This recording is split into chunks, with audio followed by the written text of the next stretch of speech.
Hi, and welcome to The Print. My name is Karanjeet Kaur, and I'm a writer and an editor. Let's talk today about road rage in India. It costs under 5,000 rupees to replace a car's broken side view mirror. But Manoj Kumar, a 32-year-old Kalaripayat martial arts trainer, decided that that wasn't enough. The mirror was worth the life of the man who had damaged it. On the night of 25th October, delivery executive Darshan N, 24, accidentally brushed his scooter against Kumar's car. According to reports, Darshan apologized and sped away with the pillion rider G. Varun to complete their delivery. In response, Kumar took a U-turn, chased the men over 2 kilometers through Bengaluru traffic, and eventually rammed their scooter from behind. The impact threw both the riders into the air. While Darshan died on the spot from severe head injuries, Varun was admitted to the hospital. 40 minutes after the incident, Kumar and his wife Aarti Sharma returned to the scene of crime wearing masks. They collected the broken mirror fragments and car parts that might connect them to the killing. They understood exactly what they had done. Some news reports have floated the notion that the mirror damage was the result of a prank gone wrong, as if that mitigates what the couple did. When Kumar made that U-turn, he knew that on Indian roads, it is permissible for you to execute someone for supposedly disrespecting you. This is especially true if you kill a pedestrian or someone in a vehicle smaller than yours. And if you're careful about the evidence, you might just get away with it. This isn't merely a case of road rage gone too far. Road rage suggests a certain loss of control. But Kumar and his wife seem to be in complete command. What sets this incident apart is the level of calculation, aggression, and disregard that went into killing over a perceived insult. And it's part of a pattern that has made Indian roads a slaughterhouse. Days after Kumar was charged with murder and arrested, another Bengaluru incident surfaced. A 23-year-old software engineer, Sukrut Keshav Gowda, allegedly rammed his car into a family of 3 on a two-wheeler because the rider had honked at him at a traffic signal. Gowda had earlier attempted to muddy the narrative and suggested that he'd lost control over the car's power steering. But CCTV footage contradicted his claim and showed his car hitting the scooter from behind, launching the family into the divider. The accused later said that he was irritated by the honking. This deadly instinct has travelled further out from cities.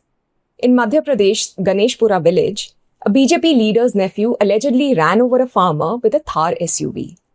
The leader, Mahindra Nagar, was threatening small farmers like Ramswarup Dhakar to sell their land. But Dhakar had refused. The gang assaulted the farmer's family and eventually crushed him to death. We see the Thar wielded as an instrument of violence reappearing in video after distressing video. In Jammu, a 20-year-old student named Manan Anand ran over a senior citizen on a scooter twice. After reversing into and knocking over the older man, Anand calmly stepped out of his vehicle, abused the unconscious man, and drove away. There is no panic or terror in his demeanor. Only the cool composure of a man who knows that he will not have to pay for his crimes. In Haldwani, after a speeding Thar ran over and killed a 55-year-old man, the passengers took their own sweet time to get out of the car. In the CCTV footage of the incident, you see them in no rush to check on the victim's condition or call for help. Instead, they first inspect and fuss over the damage to the bumper of their vehicle. This is minimal provocation, maximum force. All aided by a certainty that the vehicle grants its owner the right to extract instant retribution through lethal punishment.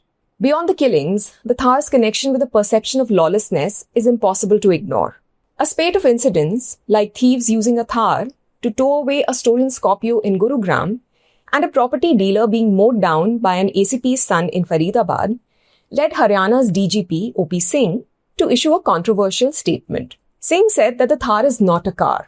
It's a statement.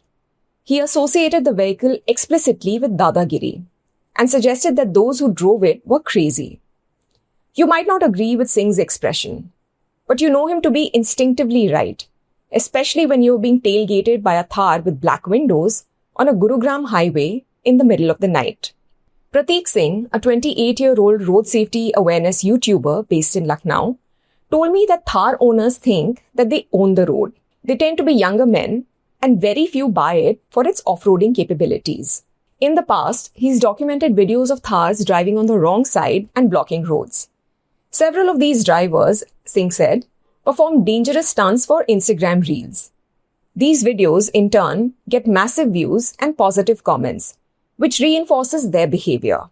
He told me, the biggest problem is that there are no consequences for this misbehavior. Drivers know that they will be taken to the thana, made to sit there for a few hours, and get a challan. But no strict action will be taken against them. Singh, who also owns a Thar, said that when people see him following traffic rules, they are often surprised. To be clear, the Thar doesn't create violent drivers, but it has become the vehicle of choice for men who want to be seen as untouchable. Shubhranshu Singh, former CMO at Tata Motors and Royal Enfield, has written that the Thar must decide which idea of self it wants to represent. If it becomes the vehicle of the loud, it will soon lose the respect that made it desirable. The Thar, and by extension other bulky SUVs, have come to signify anarchy in India, in the same way that the BMW once signified a dangerous apathy and indifference. In 1999, Sanjeev Nanda, the grandson of a Navy chief, drove his BMW through Delhi while drunk. He killed 6 people, including 3 police officers, and then fled the scene. The defining feature of that crime was callousness and a ruthless disregard for human life. Nanda treated his victims as collateral damage, as obstacles who had the misfortune of being in his path. After years of acquittals and retrials, the Supreme Court eventually reduced his sentence to time already served, along with community service and a fine. In the early aughts, the BMW became a symbol of how the privileged could kill and still be insulated from meaningful consequences. Nanda's crime was that he simply didn't care enough to slow down. Now, India is home to a whole host of supercars, and with it come more entitled owners.